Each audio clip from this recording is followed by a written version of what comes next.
Hello लोगोफोर, नोंथांमोननि गेजेराव बेसेबा गोबावनि उनाव मोनसे गोदान भिडिअ आपडेट लानानै फैदों। नोंथांमोना बे गोदान भिडिअनि आपडेटखौ थाम्बनेल आरो टाइटेलाव नुनानै बयबो मिथिखाबाय जानो हागौ आरो बे भिडिअखौ सोरबाफोर नायखाबायबो जानो हागौ।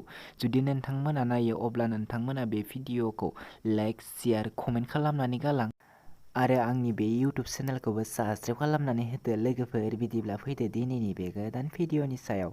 दिनैनि बे गोदान भिडिअनि टाइटेलानो जादों दिमाकुचिनि साहा बिलाइ। बियो मोनसे गोदान मिउजिक भिडिअ।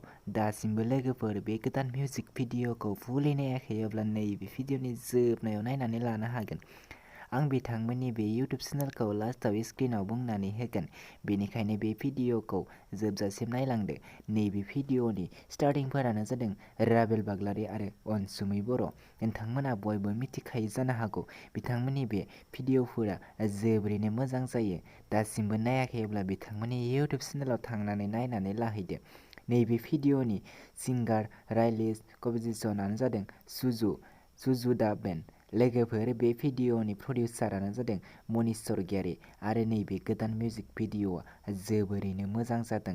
नोंथांमोना बे भिडिअखौ फुल नायनो थाखाय बिथांमोननि आर सानसोरां एन्टारटेनमेन्ट इउटुब चेनेलाव थांनो नांगोन।